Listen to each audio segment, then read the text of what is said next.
캄보디아 수도 프놈펜에서 1시간가량 떨어진 곳엔 꺼톰이라는 마을이 있다. 이곳에 사는 쫑트낙 씨 가족은 남편이 번 일당 6,000원으로 생활한다. 빠듯한 형편이지만 물만큼은 반드시 사서 마신다고 한다.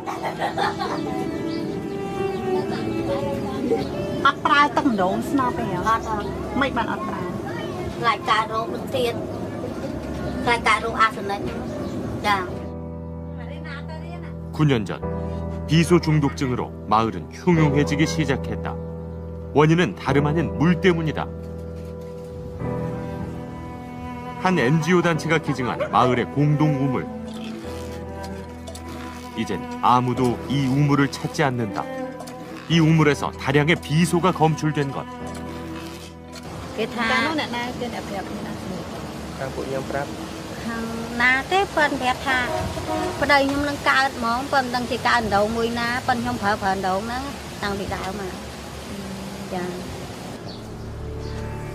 지금은 많이 호전된 상태지만 비소 중독증 증상은 아직도 몸 곳곳에 남아있다.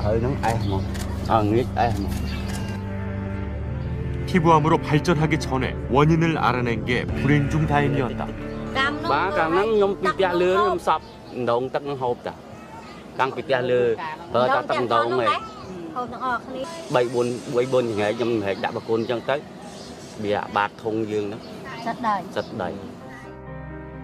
쫑트낙 씨의 바로 옆집에 살던 남자는 극심한 비소 중독증으로 얼마 전 사망했다. 비소 우물은 캄보디아 곳곳에 큰 상처를 남겼다.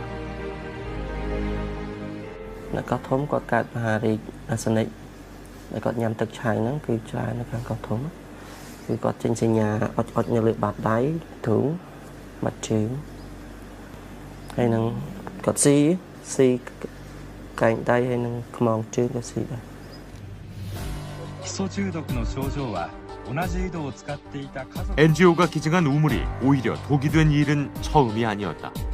2008년 일본의 한 방송 프로그램에선 캄보디아 우물물의 위험성을 보도했다.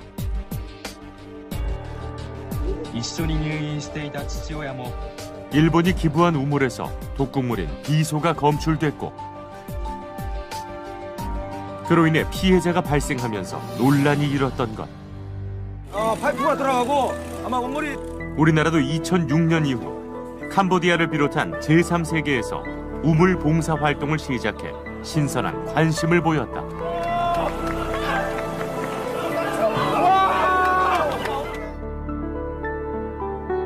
대기업, 종교단체 등이 이에 동참했는데 식수가 부족한 곳에 깨끗한 물을 지속적으로 제공할 수 있다는 장점 때문이었다.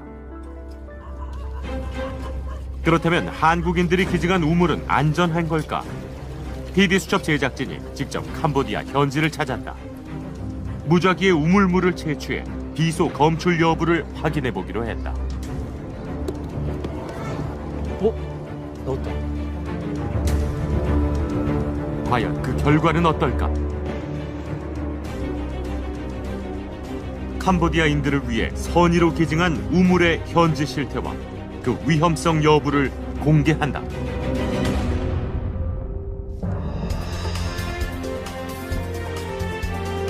흙탕물이나 오염된 물을 마시는 빈공국 어린이를 위한 우물 후원. 특히 영유아 사망률 1위인 캄보디아의 경우 지하 깊은 곳의 오염되지 않은 물을 퍼올려 안정적으로 마실 물을 공급하는 것이 얼마나 필요한지 시청자 여러분도 한 번쯤 들어보셨을 겁니다. 그런데 세계 각국 NGO들이 파낸 우물들에서 심각한 양의 비소가 검출되기 시작하면서부터 상황이 달라지기 시작했습니다. 캄보디아 지층 일부가 히말라야로부터 메콩강을 따라 이어진 비소층을 포함하고 있다는 것이 확인된 것입니다. 취재 결과 국내 후원단체 역시 캄보디아에 약 만여 개의 우물을 세운 것으로 추정되는데요. 이 우물들은 비소로부터 과연 안전한 걸까요? PD수첩 제작진이 직접 물을 채취해 비소 검출 실험을 해보았습니다. 앙코르와트로 친숙한 나라 캄보디아. 크메르 제국의 화려한 역사를 자랑하지만 현재 캄보디아는 전 세계에서 가장 가난한 나라 중 하나다.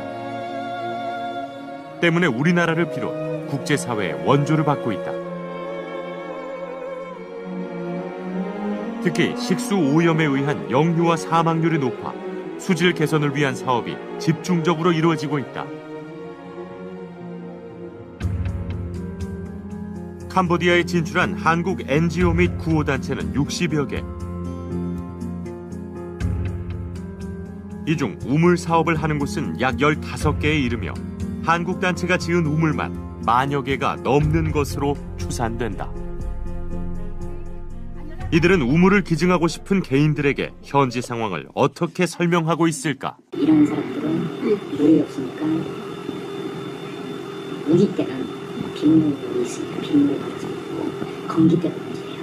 비가 안 오잖아요. 그래서 이제 시내가 가로만 그 사람들한테 이제 우물을 설치하는데 지금까지 우물이 200개 정도. 200개? 지금 그 많이 밀려 있어가지고요. 그래서 한 4개월에서 5개월 정도 걸려요. 시작하면 금방 한 15일 이내로 파거든요. 캄보디아는 수자원이 풍부한 나라로 꼽힌다. 유수량이 높은 메콩강과 톤레삽 호수를 끼고 있기 때문. 하지만 전문가에 따르면 히말라야에서 흘러내려온 지층으로 인해 메콩강을 중심으로 비소가 검출된다고 한다. 하지만 구호 활동 초기에 국제 구호단체들은 이러한 사실을 사전에 확인하지 않고 우물 사업을 시작했다. 그러던 2009년 캄보디아 정부 차원에서 전국적 조사 결과를 발표했다. 수천 개의 우물에서 기준치를 훌쩍 뛰어넘는 비소가 검출된 것. 아프리카 등지와 다른 캄보디아만의 특수성을 고려할 필요성이 제기됐다. 천연적으로 존재하는 물질인데 광물에 많이 포함되어 있고요. 그러니까 독성이 강한 물질이기 때문에 고대에서 지금까지 이제 비상이라고 하는 그런 독약에도 많이 썼고요. 수십 ppb 정도, 마이크로그램, 미리그램 수준으로 이렇게 지속적으로 섭취했을 때는 여전히 이제 마찬가지로 신경계 이상이라든지 피부 발진, 기타 등 소화 불량, 그다음에 이런. 근데 이제 궁극적으로 그렇게 됐을 경우에는 사망에도 이를 수 있는 그런. 그렇다면 한국에서 기증한 우물의 상태는 어떨까? 제작진은 먼저 캄보디아 따케오 지역을 점검해 보기로 했다. 우물터에는 기증자 이름이 한글로 새겨진 간판이 놓여 있었다. 국내의 한 연예인 팬클럽 측이 기증한 우물. 너는 cả mà khai ăn hứa mà chụp chung nè thằng mới giờ tập phở ấy cục múng mà cô phật cô ấy nó nhám mày không? 예, chuồn ấy nhám chân ra tao. 육안으로 보기엔 깨끗한 물. 한국에서 공수한 키트를 사용해 비소 농도를 확인해 보기로 했다. 먼저 샘플이 될 물을 채취한 다음 5가지 시약을 차례대로 넣고 30분 후에 묻어나는 색깔의 진한 정도로 확인하는 방식. 오차 범위는 10% 내외로 정확한 편이다. 과연 검사 결과는 어떨까? 비소의 수질 기준은 세계보건기구는 10ppb 이하, 캄보디아는 50ppb 이하다. 다행히 이 우물에선 비소가 검출되지 않았다. 인근에 있는 또 다른 우물을 찾아 나섰다. 집주인 음리 씨는 이 우물을 식수는 물론 생활용수로 다양하게 활용하고 있었다. 이 우물 역시 한국에서 기증한 것. 음리 씨는 우물물은 바로 마시지 않고 항아리에 저장해 두었다가 식수로 사용한다고 한다. 침전물이 가라앉기를 기다리는 캄보디아 사람들의 오랜 습성 때문이다.ទឹកគោបានផឹកបានមុជបានពួកខោអាវយើងអត់ទៅយកពីគេមកបាទងាយស្រួលចង់មិនបានមុជក៏បានអីក៏បានហើយកាលតើមានដងយើងទៅមុជរបស់គេអញ្ចឹងណាដល់បានអាហ្នឹងមកវាស្រួលមួយយ៉ាងដែរ 요즘처럼 비가 부족한 건기에는 우물물을 마신다는데 문제는 없는 걸까? 여기는 좀 연한. 확인 결과 비소 농도는 10에서 30ppb 사이의 색깔.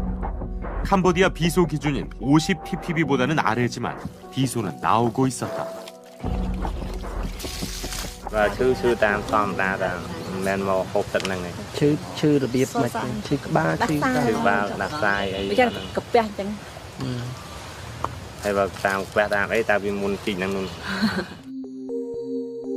제작진은 CM립으로 이동해 비소 검사를 계속해보기로 했다. 우물은 가정뿐 아니라 학교 같은 공공기관에도 설치돼 있었다. 1200명의 학생이 다니는 끌로바일리엘 초중등학교. 이곳의 우물은 어떤 용도로 사용되고 있을까? 주로 화단에 물을 주거나 청소를 할 때 사용한다고 한다. 한국의 한 단체에서 기증한 우물이 고장나 프랑스 NGO가 수도로 개조했다. 하지만 수량이 부족해 한국 선교사가 또다시 기증한 새 우물.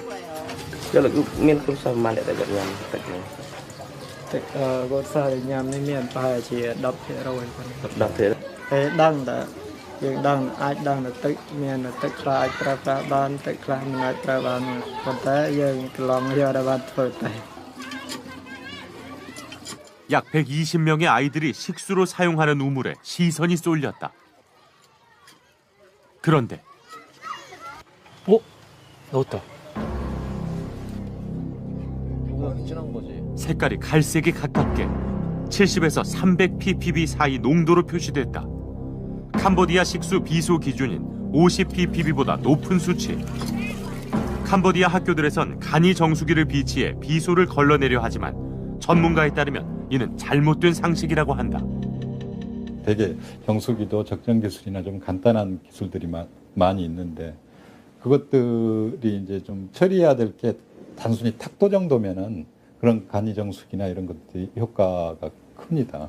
분명히 그 정수기 가지고는 비소를 처리할 수 없는 건데 그렇게 이제 정수기 붙였으니까 이제 수질은 전혀 걱정하지 말고 먹어라 이렇게 이제 얘기하는 경우가 있거든요.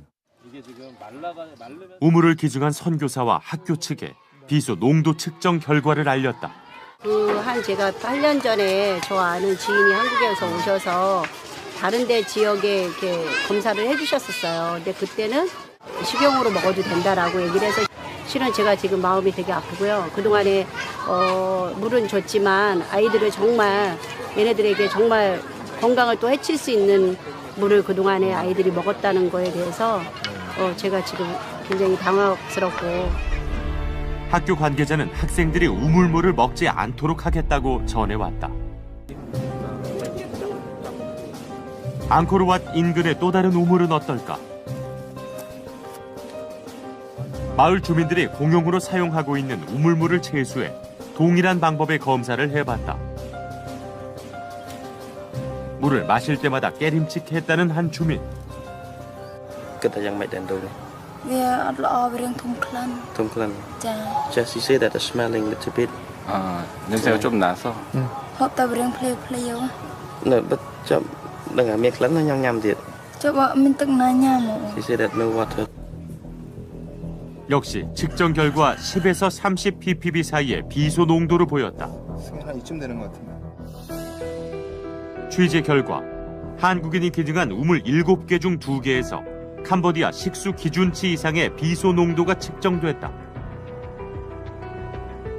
비소 중금속이 나오는 거는 이걸로 다. 캄보디아 현지 수질을 검사해온 독고석 교수에 따르면 훨씬 심각한 수치의 비소가 검출되기도 한다고 한다.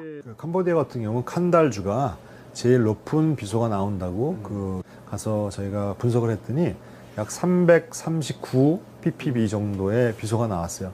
프롬펜에서 1시간 정도 떨어져 있는 그러한 초등학교에 있는 우물 시설이었는데 그 정도가 보통이고요. 500 ppb까지도 지금 나온다고 보고가 되고 있습니다. 정확한 수치가 나오는 정량 검사에서 400에 육박하는 비소가 나왔다. 마을 사람들은 개도 이 우물물을 먹고 피부암에 걸린 것이라고 주장했다. 캄보디아 정부가 15,000개 이상의 우물을 조사했을 때 기준치 이상의 비소가 나온 우물만 3,000개에 육박했을 정도다. 전 국민의 40%가 사실은 빗물, 강물, 호수물을 먹고요. 네. 그 다음에 22%만이 이제 이 양쪽을 먹습니다. 근데 13%는 계속 이 오염된 지하수를 먹을 수밖에 없는 상황. 그러니까 이 사람들이 가장 큰 문제였죠. 네. 점차 우물물의 위험성을 인지하면서 생수나 정수된 물을 마시는 캄보디아 주민들이 늘고 있다고 한다. 우물을 만들어줄 때 사전 수질 검사가 반드시 필요한 상황. អញ្ចឹងអ៊ំនៅពេលដែលធ្វើដងទឹកហ្នឹងគេអត់មានពិសោធន៍ទឹកមុនមិនធ្វើដងណា អន់ចាក់ជីកយកហ្មងហើយគាត់មកពិនិត្យនឹងមិនអីគាត់ គឺខំ ហ្នឹងមុននឹងជីកឲ្យប្រើហ្នឹងគេពិនិត្យហើយបានគេឲ្យយើងប្រើទឹកហ្នឹងតើគេជីកគេថាបើមានជាតិប៉ះអីប៉ះពាល់គឺគេអត់ឲ្យប្រើឯដងហ្នឹងតាមចាស់អំណោយហ្នឹងគេឲ្យគេពិនិត្យ 더구나 NGO 등 민간이 만든 우물에서 높은 농도의 비소가 나온 경우가 6배가량 많았다. 그렇다면 우물을 기증하는 단체들은 비소의 위험성을 알고 있을까? 관계자를 만나 사전 수질 검사 여부를 물었다. 사실 많은 기관들이 수질 검사를 안 하는 경우가 꽤 많이 있어요. 그리고 네네.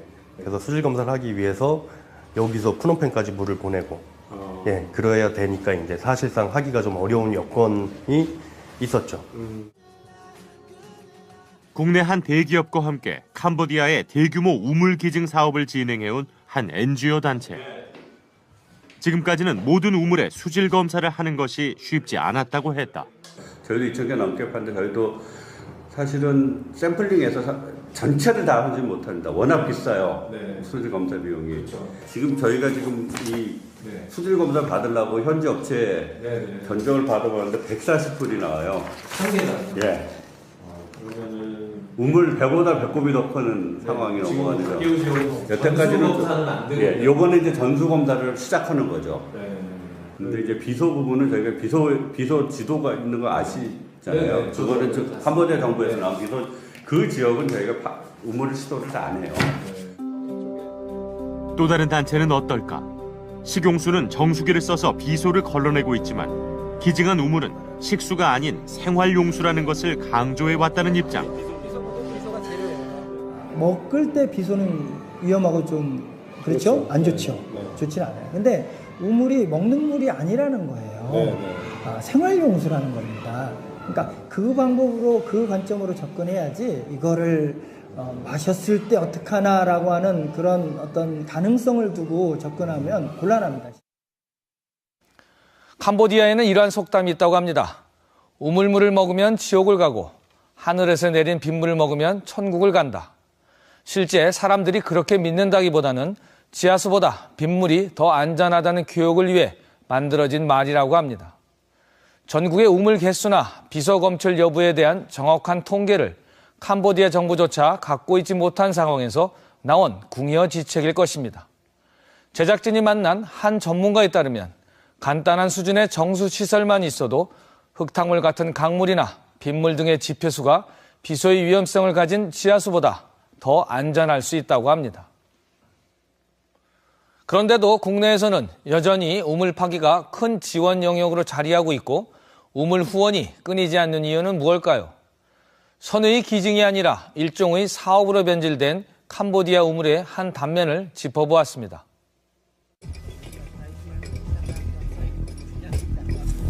캄보디아 우물 가운데 비소에 오염된 우물은 약 30%. 하지만 전문가는 비소 외에 다른 물질에 오염될 가능성도 높다고 한다.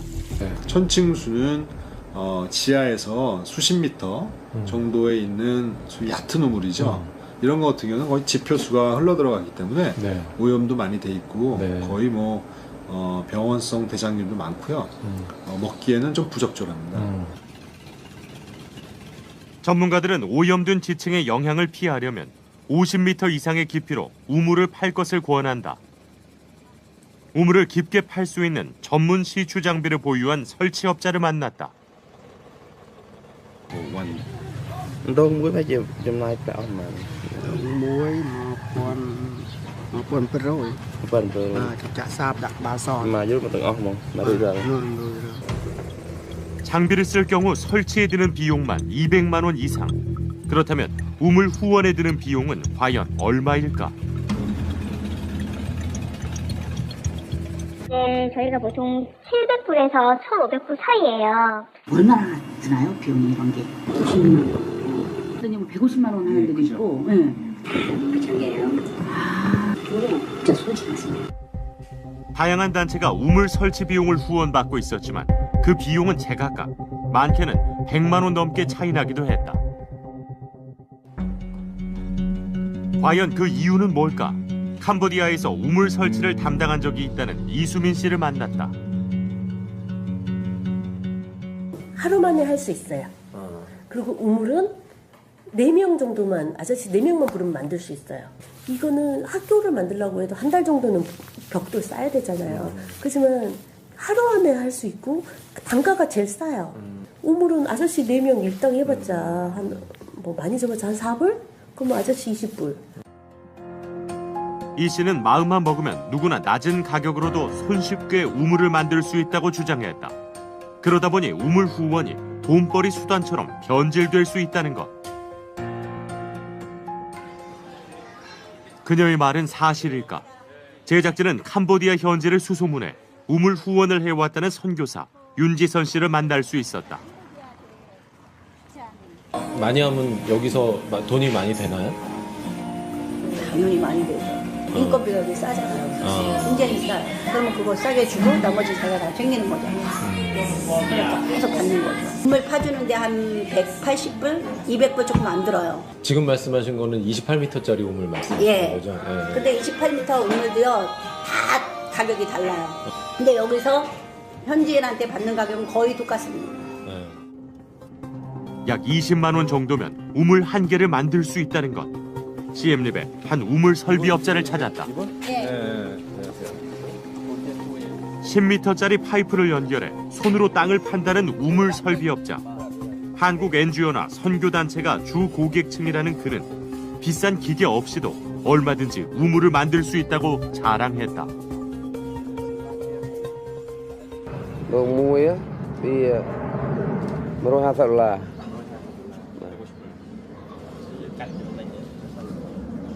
sao phải phơi đi bên nào vậy tàng cột chiêng tàng say tàng phải ơi dương tàng ngó ti bụi tàng ngó mò say thì mắng dương tàng ngó hả tàng xi măng tàng mò ơi tàng ngó say vô cho nè cho nè tam thọ xe dương kịt chịt đi mẹ bà vô rập mò hay việc tàu tam phum đần thức nè khét sạc lạnh sân bồ đi sạc lạnh. 한국 단체들이 판 우물의 깊이는 대부분 30m 안팎. 깊이는 중요하게 생각하지 않는다고 했다. 그는 한 달에 30개의 우물을 판 적도 있다고 말했다. 기본적으로 한 30에서 한 50 정도라고 저는 보시면 되는데 또 그게 그렇게 딱 정확하게 결론을 못 내리는 게 어떤 곳은 20m만 파도 물이 나오는데 굳이 그걸 뭐 50m 파거나 이렇게 하면 또 그렇잖아요. 그 최고의 돈을 좀 작게 들여서 뭐 2개를 파든지 3개를 파든지 많은 사람들이 혜택받는 게 일단은 먼저. 낙후된 빈민 지역의 아동들은 한국 NGO 및 구호단체는 얼마나 많은 우물을 후원했는지에 중점을 두고 홍보한다. 연예인 팬클럽의 기부, 해외 봉사활동 등을 통한 캄보디아 우물 후원은 하나의 기부 문화로 자리 잡았다. 사회복지사인 나마라 씨도 지난해 캄보디아 여행사의 소개로 우물을 후원했다. 후원하길 잘했었다 그런 생각을 했어요. 제가 이제 캄보디아에서 여행을 하게 되면서 어떤 여행 정보가 있는지 이렇게 살펴보다가 인터넷에서 이제 공정 여행을 지향하면서 이렇게 여행하면서 우물을 봉사활동으로 팔 수 있는 그런 기회가 있다는 그런 글을 봤었어요. 그래가지고 그 글을 보고 이런 거 큰 돈 아니니까 하면은 괜찮겠다 싶어가지고 네, 바로 신청을 하게 됐었어요. 기부금을 내자마자 우물은 하루 만에 지어졌다고 했다. 네, 이게 이제 아무래도 처음에는 뭐 우물을 제작하는데 펌프물을 제작하는데 한 3, 4일 정도가 시간이 소요된다고 했었는데 바로 이제 하루도 아니고 사실 거의 반나절이죠. 왜냐면 아침 9시쯤에 미팅을 해서 6시, 7시에 완성이 됐다고 이렇게 연락을 받았으니까. 근데 그게 그렇게 빨리 될 수 있는 건가 하는 생각도 들었었고 그 부분에 대해서 너무 우리를 만족시키기 위해서 좀 급하게 공사한 건 아닌가 그런 생각도 했어요. 최근 캄보디아 한인 사회 일부에서는 우물 파기 사업이 공공연한 비밀처럼 돼가고 있다. 관광객이 이제 여기 물 하나 좀 파주고 싶다. 또 예를 들어 단체로는 뭐 학교라든가 뭐 동창회에서 막 이렇게 오거든요. 모임에서 그러면 그 모임에서 하나 파주자 이렇게 말로 가이드를 통해서 또 파기도 하니까. 보면 그런 일을 해가지고 돈 벌이로 생각하는 사람들이 많이 있더라고요. NGO랑 전혀 관련 없으신 분들. 30개 정도 단체가 되는데 우물 안 하는 단체가 없어요. 그만큼 스폰도 쉽고 생각보다 쉬운 스폰을 받아서 또 물이니까 사람들이 굉장히 절실함이 있기 때문에 스폰을 좀 많이 하는 거고. 캄보디아 최대 관광지인 앙코르와트 인근만 해도 한국인이 후원한 우물을 흔히 찾아볼 수 있다고 한다.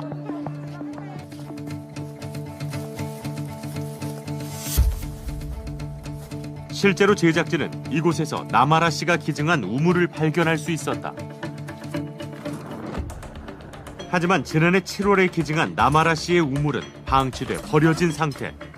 펌프질을 해도 물은 나오지 않았고 녹이 곳곳에 쓸어 1년도 안 된 우물이라고 믿기 힘들 정도였다.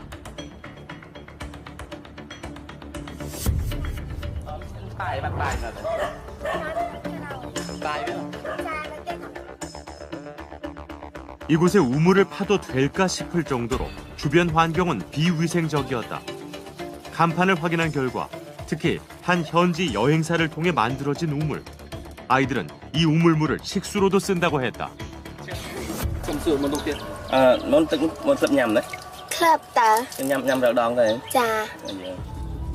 앞서 전문가는 우물 주변의 토양이 오염될 경우 우물물까지 오염될 수 있다고 지적했다. 지난해 집중적으로 설치됐다는 한국 우물들. 그런데 마을 주민에게서 뜻밖의 이야기를 들을 수 있었다. Nhưng mà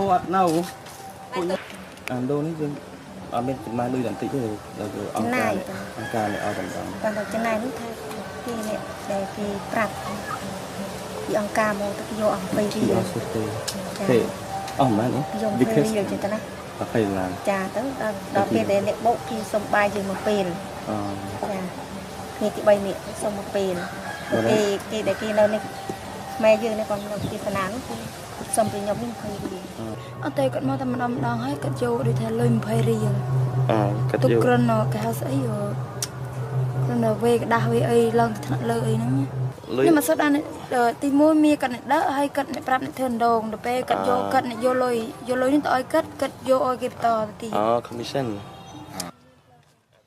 우물을 만들어준 대가로 마을 사람들에게서도 $20를 걷어갔다는 한인 여행사. 사실 확인을 해봤다. 그러면 이제 그 마을에서 주민들한테 20불 정도를 받는 걸로 그 얘기를 하시더라고요, 봉사자분께서. 그렇죠, 당연하죠. 그거는 어떤 돈인지 좀 궁금한데요. 최소한 그쪽에서 기부를 받는 사람이 예의겠죠. 명판 정도는 자기네들이 만들어줘야 된다고 나는 생각을 하거든요. 그 마을에서 뭘 파달라고 했을 때 제가 그냥 파줄 일은 없잖아요. 나도 나름대로 내 직원들도 있고 내 인건비도 있고 당연히 거기에 대한 수익이겠죠. 이제 그런 부분들을 기부자들한테 설명해 주시는지 그게 좀 궁금해서요. 당연히 설명을 하죠. 설명을 안 하겠어요. 우물을 중개해준 대가로 수익을 얻고 있다는 이 여행사. 후원자는 어떻게 생각할까? 사실 뭐 그냥 좋은 마을 기부인데 그런 부분에서 수익이 났고 그 수익을 누가 가져간다는 거에 대해서는 좀 아무래도 안 좋은 생각이 들 수밖에 없겠죠. 내 이름으로 우물 연판 거치는 거 너무 멋지잖아요. 그래서 그렇게 많이 하는 거죠. 그러니까 50만 원 내거나 우물 만들러 돈 기증한 사람은 문제는 없어요. 단지 그거를 사업화 시키는 사람들이 문제인 거죠. 사실 프로한 거는 딴 거라고 이야기를 이렇게 돌려야 되는데 팔기가 너무 편해요. 이 모든 걸 그 사람들을 알고 있으면서도 계속 가는 수밖에 없는 거고요. 제작진은 캄보디아 우물을 취재하면서 고장나거나 방치된 우물들을 어렵지 않게 볼 수 있었다.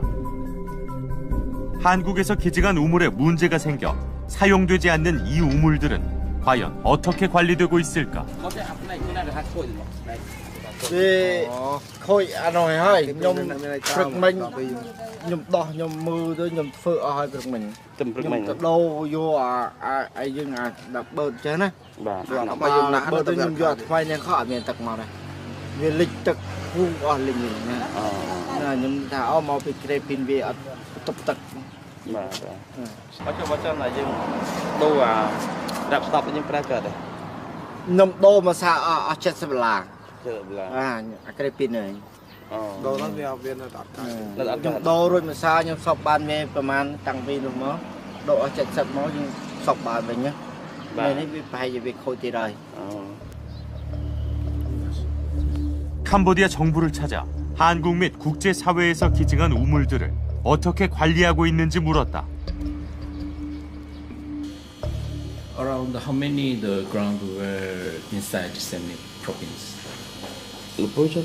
Cướp công trình này đồ thực năng năng khai như mà miền là cướp công nhưng tha vì muốn vì miền phần tình này nó đòi xa vì càng như nó ban tì ở từ áp vật du hỏi hay càng như thông tin tập nó này đồ nó gồm सब ăn thơ đài còn chứ cả cướp công trình này nó việc đồ mà nuôi tới vật năng ngày.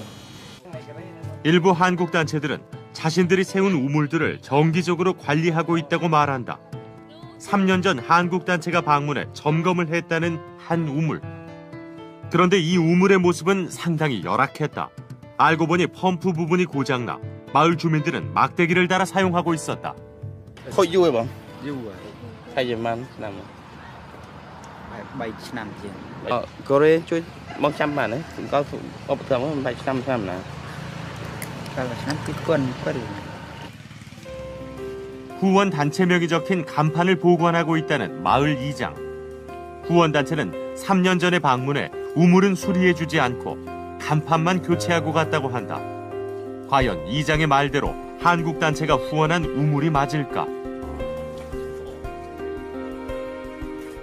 먼지가 두텁게 내려앉은 우물의 간판.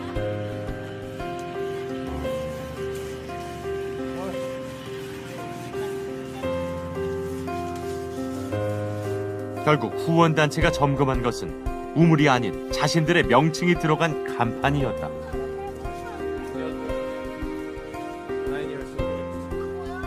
여기저기 많은 우물들이 버려지고 방치돼 있었다. 관리는 거의 없다고 봐요. 그건 또 왜요? 그럼? 행사 끝나면 끝이죠. 관리를 누가 해주겠습니까? 딴 NGO한테 우물 여기 없어요 하면 또 거기 옆에다가 파줍니다. 그러면 이건 그냥 방치되고 또 새로 파서 그대로 두고 또 옆에 우물을 쓰고.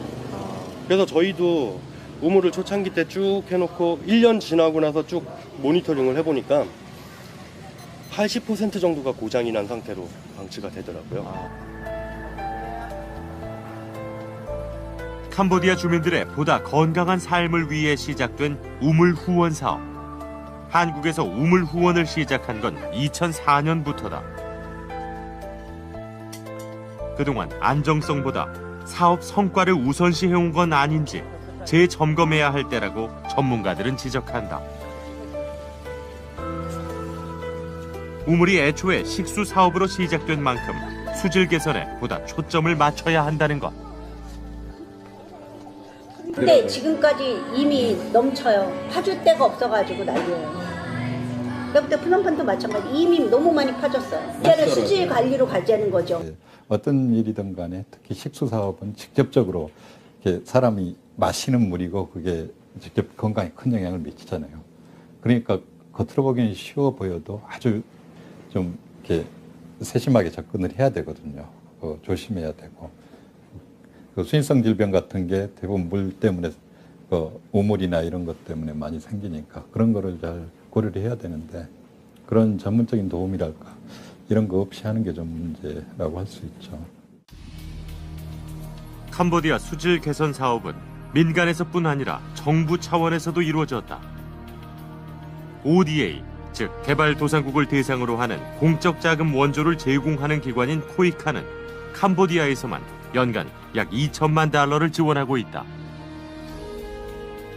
지난 2010년부터 2012년까지 캄보디아 캄퐁 참주에서 대규모 농촌 개발 사업을 실시하기도 했다. 사업을 위해 투입된 자금은 약 26억 원. 저수지 건설, 농업기술 보급, 수로 개선 사업을 포함해 식수 문제 개선을 위해 펌프형 우물 29개를 설치하기도 했다.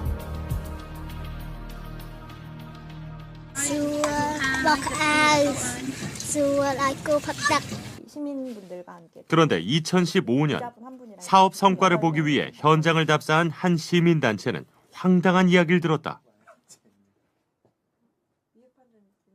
물이 나오기는 합니다. 핸드펌프를 이렇게 하면 나오기는 하는데 사실 물을 제대로 식수용으로 쓰고 있지는 않은 거예요. 그래서 인터뷰 때 물어보니까 캄퐁참도에 있는 저희 그쪽 그 농촌개발마을 사업 지역은 비소가 특히나 좀 많았던 지역인 거예요. 그래서 이게 어느 수준으로 파든지 간에 이제 비소가 검출이 많이 되기 때문에 캄퐁 참주는 비소가 높게 검출되는 지역 중 하나로 사전 검사가 보다 면밀히 이루어져야 한다는 것. 결국 우물은 식수로 사용되지 못하고 생활용수로 쓰이는 처지가 됐고, 설상가상 우물이 완공된 시점에는 민간 상수도 시설이 들어와 이용 빈도가 감소했다. 우물 29개 가운데 28개가 수질 부적합 판정을 받기도 했다. 사전조사 때 좀 그런 부분에 대해서 조금 더 면밀히 좀 조사를 했더라면 좀 그런 원조 자금으로 조금 더 효율적으로 다른 곳에 좀 쓰일 수 있지 않았을까라는 좀 아쉬움이 좀 컸습니다. 이처럼 규모가 큰 국가 간 원조에서는 철저한 사전 조사와 계획 수립이 더욱 필수적이다.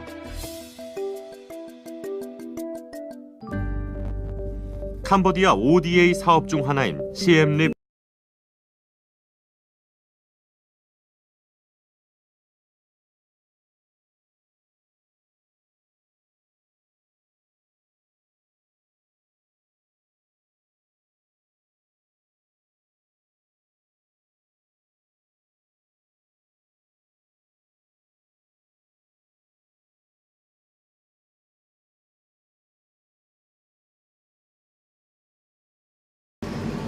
khối là cả thầm đà và lan đất mò một tròn tầm này ở đây đây là khăn những gì khối súng khăn những gì.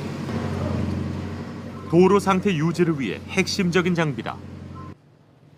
그런데 제작진이 방문한 과적 차량 검문소 2곳 중 한 곳이 현재 개점 휴업 상태. 코이카가 설치한 무게 측정 장비가 고장나 과적 차량의 단속이 불가능해진 것이다. 문제는 설치된 장비가 현지 제품이 아닌 한국 제품. This you bằng khối you khối mà gì ạ? Hay gì mà này? Hay gì khai? Bao nhiêu này như nào khối? Vừa ở đằng này vừa thang cửa đây kia nè mà thử đằng xe. 캄보디아 정부가 수리업체를 지정했지만 해당 부품을 현지에서 구할 수 없어 시간이 걸릴 수밖에 없다는 답변이 돌아왔다. Bữa phía trên bữa sân giờ khối ảo tiếng này số khai được miền này số kỳ nhá. 코이카에서 무상 원조로 제공한 이 검문소의 관리권은 현재 캄보디아 정부로 이관된 상황. 결국 캄보디아 정부가 부품을 구할 때까지 이 검문소는 운행을 중지할 수밖에 없다. 좋은 목적으로 설치했지만 당국의 관리 부실로 제 기능을 못하고 있는 사업은 또 있었다. 시엠립 순환도로에 놓인 태양광 가로등. 꺼져 있는 가로등이 곳곳에서 눈에 띄었다. 이 가로등은 국내 한 대기업과 코이카가 2억 4천만 원을 투입해 설치한 것. 전력 공급이 원활하지 못한 캄보디아 사정을 반영해 태양광을 동력으로 사용하는 가로등 50개가 기증됐다.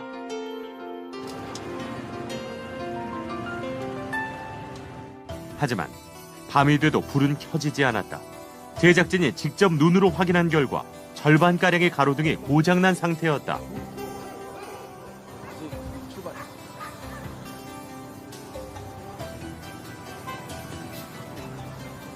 가로등 밑에서 노점을 하는 상인들은 가로등 고장이 빈번하다고 말했다.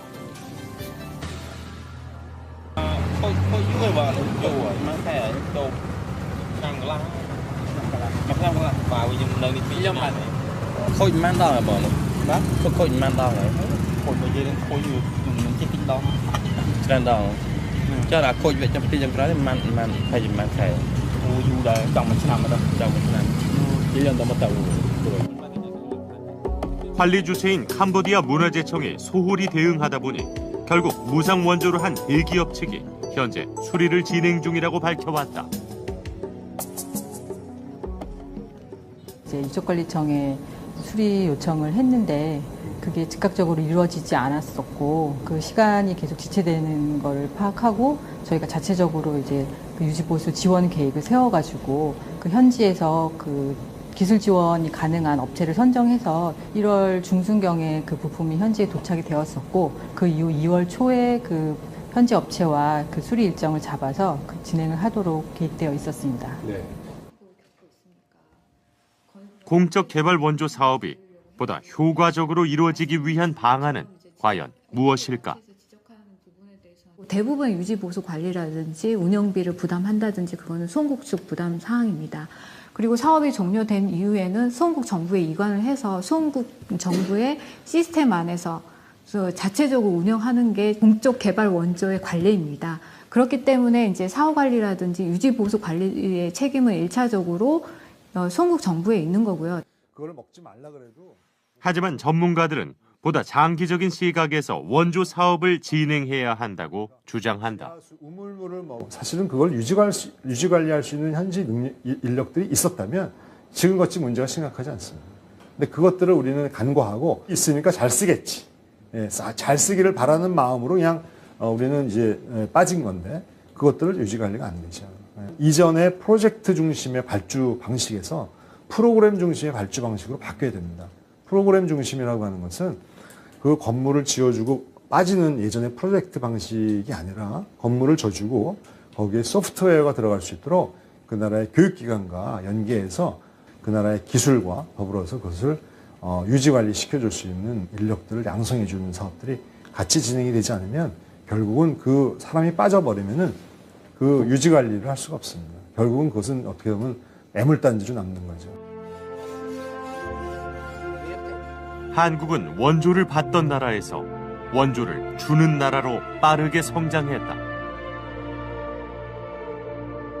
민간, 공공기관의 원조 활동 규모가 해마다 커지고 있는 만큼 도와주는 것에 의의를 두지 않고 어떻게 무엇을 도와주어야 하는지 고민해야 할 때다. 흔히들 뜻이 좋으면 결과도 좋을 거라고 기대하기 쉽습니다.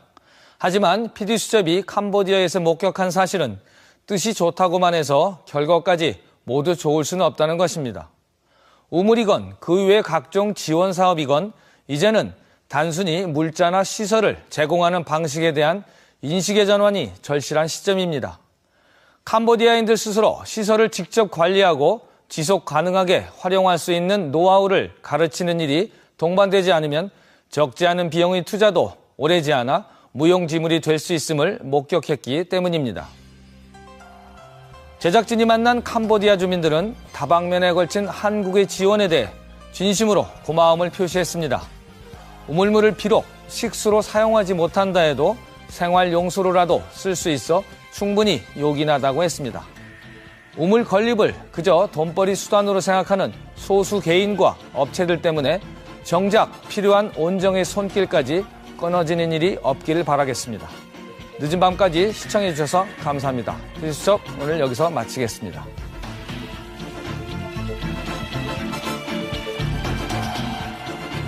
PD수첩에서는 배부업체 및 불법 사채업자로부터 피해를 입은 분들의 제보를 받습니다.